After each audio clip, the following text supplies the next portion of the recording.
하이 올해 날이 참 좋아요. 봄이 온 것 같습니다.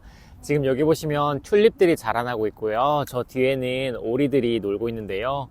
물도 맑아지고 지금 버드나무에 새순이 돋고 있는 게 보입니다. 우와, 드디어 봄이 왔어요. 그리고 여기는 수선화가 이제 피어나고 있습니다. 자, 이렇게 좋은 시기에 또 좋은 얘기를 해볼까요? 이제 40대 혹은 50대가 되어 가는데 이게 인생을 이렇게만 살다 가면 좀 아쉬울 수 있잖아요. 그래서 40에 아니면 40대에 영국으로 유학을 가는 걸 고민하는 사람이 있다고 치면요. 어떻게 하면 좋을까 좀 팁을 드리고자 합니다. 사실 제 친구가 40대에 이제 영국으로 유학을 간다고 하거든요. 자, 그런데 한국에만 살다가 이제 영국으로 유학하려고 하면은 영어가 막막하실 거예요. 그렇지만 대학교 입학 자체는 참 쉽답니다. 일단 한국에서 대학교를 다니셨거나 고등학교를 졸업하셨으면은 이제 영어 시험만 준비하시면 되는데 영국의 나라들에서는 IELTS 시험을 준비해요. 저도 IELTS 시험을 참 많이 쳤고 IELTS를 통해서 호주 대학교로 진학을 했는데요. 그런데 IELTS는 영어 시험 중에서 제 생각에는 가장 진실과 가까운 시험인 것 같아요. 원래 언어 능력을 시험으로 평가하는 것은 본질적으로 불가능합니다. 언어는 이렇게 수치화할 수 없는 거예요. 그렇지만 실제 능력과 가장 근접하게 점수가 나오는 것이 IELTS입니다. 그리고 똑같은 영어 실력 같더라도 이게 언제 누구가 그 시험을 봐주느냐, 시험관에 따라서 점수가 다르게 나오기도 합니다. 저는 이건 정말 많이 봐가지고 잘 알고 있거든요. 자, 그래서 IELTS를 준비하려고 하면은 일단 두 가지가 힘드실 거예요. 첫 번째로는 영어로 말하는 게 어려우실 거고요. 그리고 두 번째로는 영어로 독해는 우리가 다 하잖아요. 이렇게 문제 푸는 거는 그냥 하면 될 것 같은데 그런데 정말 어려운 거는 라이팅이 어려우실 겁니다. 그래서 이번 영상으로는 스피킹과 라이팅을 어떻게 하면 좋을지 한번 말씀드려 볼게요. 일단 스피킹은 말씀을 해보셔야 됩니다. 영어로 말하는 건 정말 쉬워요. 이게 한국인들만 어렵게 생각하는 건데요. 한국인들이 영어로 말하는 걸 어려워하는 이유는 이게 한국어 단어와 영어 단어를 이렇게 같다고 생각하기 때문이에요. 그렇지만 영어는 문장들이 하는 말이 정해져 있거든요. 그래서 영어로 하는 그 문장들을 배우신 다음에 그 문장을 따라서 말씀하시면은 잘하실 수 있습니다. 이거는 답이 나와 있어요. 제가 쓴 책 중에 영어책이라는 책이 있는데 책 이름이 영어책이에요. 영어책에 있는 문장들을 따라서 말씀하세요. 이렇게 정해진 말이 있습니다. 그리고 거기에 제가 아래 정리해 놓은 그런 phrasal verb, 구동사나 아니면은 이디엄들, 수거들, 그게 지금 현재 제일 많이 쓰는 말들이거든요. 혹시 영어책 옛날 본을 구판을 갖고 계시면은 신판을 사보세요. 제가 계속 업데이트를 하고 있습니다. 계속 업데이트를 하는 이유는 이게 언어는 항상 변하니까 옥스퍼드 사전도 항상 업데이트 하거든요. 우리나라 말에서도 단어가 자꾸 의미가 변해요. 그래서 그 변하는 의미에 맞춰서 책을 업데이트 하고 있습니다. 지금 세계에서 제일 많이 쓰이는 말들을 정리해서 그거를 영어책에 업데이트 하고 있어요. 그래서 영어는 그 말하기는 언어는 정해져 있거든요. 그래서 그 말을 따라 하시면 되겠습니다. 그리고 이제 라이팅으로 넘어가 볼게요. 라이팅은 이것도 레오노르 다빈치가 이렇게 말했어요. 그림을 배우는 방법은 일단은 첫 번째로는 정말 그 그림을 잘 그리는 마스터를 따라서 한다. 그 마스터의 그림을 따라 그려보면은 그 사람의 그런 선을 따라하면서 이게 체득이 돼요. 왜 우리는 인간인데 우리는 프라이메이트잖아요. 우리는 원숭이와 그런 영장류입니다. 영장류가 뭔가를 배우는 방법은 그 옆에 있는 다른 영장류가 하는 방법을 따라서 보고 그걸로 습득을 해서 그렇게 배웁니다. 예를 들어서 바나나 까는 방법을 원숭이와 그런 영장류는 다른 영장류가 바나나를 까는 방법을 보고 그걸 따라하면서 배워요.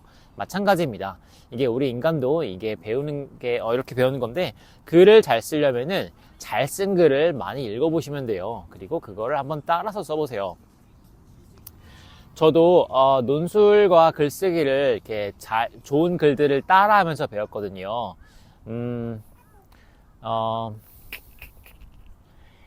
예를 들어서 이게 문학을 따라 하시면 좀 어려울 수 있습니다. 문학은 문학적 허용이라고 이게 일부러 좀 다르게 말하는 게 문학이거든요. 그래서 소설이나 시를 따라서 하시면은 그거는 좀 어려울 수 있고 실제로 쓰이는 글을 먼저 따라 하시는 게 좋을 것 같아요. IELTS는 내 생각을 얘기하는 거고 내 생각을 글로 쓰는 거잖아요. 그래서 그거를 따라 하시려면은 어떤 사람의 오피니언, 그런 의견을 따라하는 게 좋은데요. 그래서 이거를 연습하기 좋으시라고 제가 이번에 책을 썼잖아요. 그게 부자의 111가지 생각하는 법입니다. 여기에는 부자가 되는 그런 생각들을 이게 예를 들어서 이렇게 3장인데요. 3장에 있으면 이 하나의 주제에 대해서 그걸 글로 써놨어요. 이 정도가 IELTS에 딱 적절한 글입니다. 그러면은 부자의 110을 생각하는 법에는 이제 이게 문학적인 허용이 아니라 실제로 쓰이는 말이거든요. 그래서 여기에 있는 글을 한번 따라서 써보세요. 저라면은 이거를 미믹해서 나의 언어로 만들 거예요. 여기 있는 표현들은 영어책으로 배우시는 그런 이디엄과 프레이저 버브가 함께 있으면서도 또 IELTS로 쓰실 수 있는 그런 단어들이 있거든요. 그러하여서 여기는 영어 문장, 영어 문단을 한번 따라 써보시고 그리고 이 한글을 참고하셔서 이게 어떤 의미인지 보시면 되겠습니다. 그런데 여기서 주의하실 점은 여기서 영어 문장과 한국어 문장이 완벽하게 100% 일치하지 않는다는 것을 깨달으실 거예요. 그거는 한국인들이 영어를 문법 번역식으로 공부했기 때문에 그렇게 생각하시는 건데 이게 영어 표현과 한국어 표현은 다릅니다. 이게 비슷한 게 있기도 해요. 뭐 코앞에 있다는 말을 right under my nose라고 하는데 그게 우리나라 말도 right under my 코앞에 있다고 말하잖아요. 그렇지만 이 숙어도 표현이 좀 다른 것들이 있어요. 그렇게 표현이 다른 것들은 영어 고유의 표현이고 또 한국어는 한국어 고유의 표현이 있는 거잖아요. 예를 들어서 제가 맨날 하는 말이지만 날이 풀렸다는 말을 영어로 풀렸다고 하면 되게 이상합니다. 그래서 영어와 한국어는 표현이 닮은 것도 있지만 다른 게 더 많다. 그러하여서 그 표현에 익숙해지면 되겠습니다. 글쓰기를 배우는 거는 그림을 그리는 것을 배우는 것과 똑같아요. 그리고 요리를 배우는 것과도 같다고 저는 생각합니다. 저도 초등학생 때인가 어머니께서 감사하게도 요리 학원을 보내줘가지고 요리를 배운 적이 있는데요. 잘하시는 선생님의 요리를 따라서 하면서 배웠어요. 글쓰기도 마찬가지입니다. 제 제자들 중에서 글을 너무나 잘 쓰는 친구들이 있는데 그 친구들이 처음부터 글을 잘 썼던 건 아니에요. 제가 계속 글을 쓰도록 이렇게 아주 달콤한 말들을 했는데요. 이렇게 마음을 열어서 자기가 하고 싶게 만든 다음에 그런 다음에는 일주일에 한 편씩 꾸준히 쓰도록 했습니다. 그랬더니 이제 1년, 2년, 3년이 지나니까 꾸준히 쓰다 보니까 글을 쓰는 걸 좋아하게 되었고 그리고 글을 정말 잘 쓰게 되었습니다. 근데 글을 쓰는 거는 일단 좀 필요한 게 첫 번째로는 글을 잘 쓰는 사람의 글을 따라하는 거고요. 그리고 두 번째로는 내가 써보는 건데 그 써본 거를 첨삭을 받아야만 내 글이 나아집니다. 내가 글을 썼는데 첨삭을 받지 않으면은 그 글이 잘 쓴 건지 뭐가 더 좋은 것인지 알 수가 없어요. 그런데 우리가 거의 무료에 가까운 튜터가 있잖아요.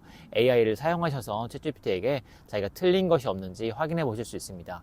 그리고 이건 좀 꿀팁인데요.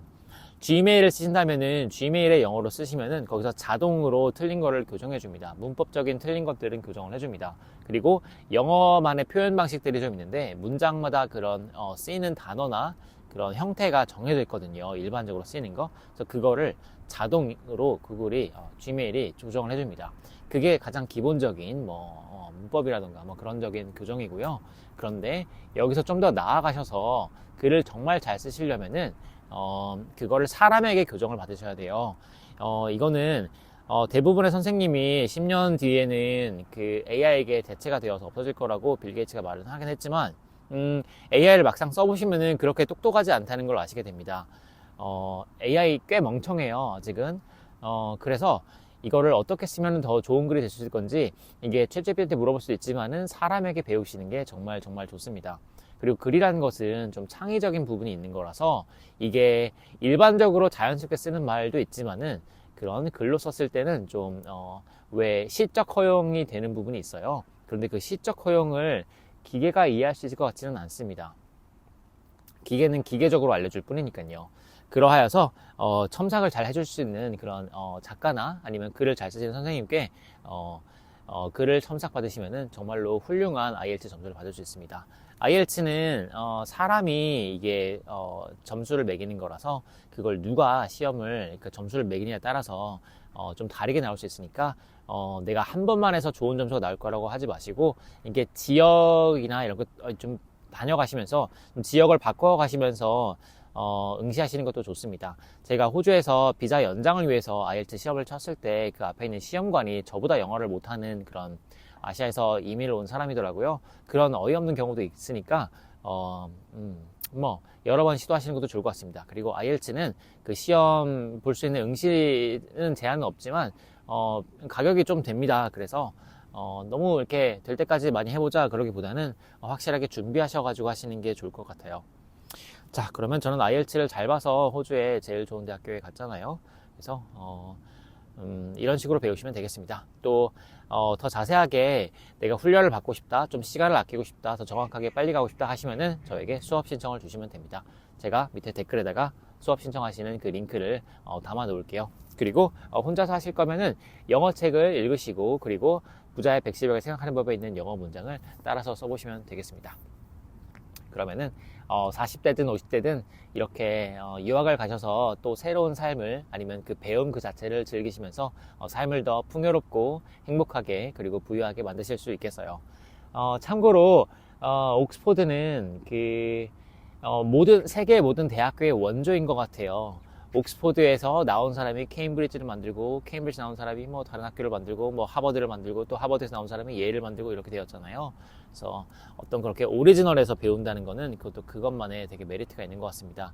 저도 사실 지금까지 대학교를 많이 다니고 있었는데 또 꿈이 생겨가지고 이거를 배울까 말까 고민하고 있습니다. 그거는 티칭이기도 하고, 그리고 파일럿이기도 한데요. 아마 하긴 할 거예요. 그런데 지금 인류가 어떻게 흘러가는지 좀 주시를 하고 있고, 시간이 얼마 없다는 걸 알고 있기 때문에 좀 신중하게 선택하려고 합니다. 왜 대학교에서 공부하는 시간이 너무나 즐거우면은 그걸로 뭐 만족할 수 있지만은, 근데 그거를 배움을 통해서 뭔가 또 다른 인생을 펼치려고 하면은 그 대학교에 가는 시간이 좀 아까울 수 있어요. 진정한 천재들은 다 독학을 합니다. 왜 지금 비트박스로 굉장히 유명한 윙이라는 사람도 독학을 했잖아요. 그리고 일론 머스크도 그렇고, 정말로 자기가 진짜 잘하는 사람들은 의지가 강한 사람이고, 그걸로 인해서 독학을 할 수 있는 시대입니다. 인터넷과 그리고 책들이 충분히 있거든요. 그리고 스스로 알아보는 것이 정말로 제대로 알 수 있는 방법입니다. 예를 들어서 제가 심장이 되게 안 좋아서 힘들었었는데, 알고 보니까 정말 큰 병원을 가고 되게 대단한 의사를 찾아가더라도 그 의사도 모르더라고요. 결국에는 제가 스스로 찾아내야 됐었어요, 그 원인을. 그래서 이 모든 것은 다 어쩔 수 없이 혼자서 할 수 있는 능력이 있어야만 잘 될 수 있습니다. 그래서 저는 오렉스를 통해서 self-reliance를 가르치고 있어요. self-reliance는 혼자서 스스로 할 수 있는 능력을 개발하는 겁니다. 이게 자유를 의미하거나 내가 혼자 살아간다는 의미는 아니에요. 혼자서 다 할 수 있으면은 사람도 잘 쓸 수 있고요. 그리고 아주 여러 가지 문제가 해결이 됩니다. 그게 가장 좋은 방법인 것 같아요. 자, 그러면 꿈을 향해 나아가는 당신 정말 응원합니다. 그러면 또 다음 영상에서 뵐게요. I'll see you in the next video. No worries.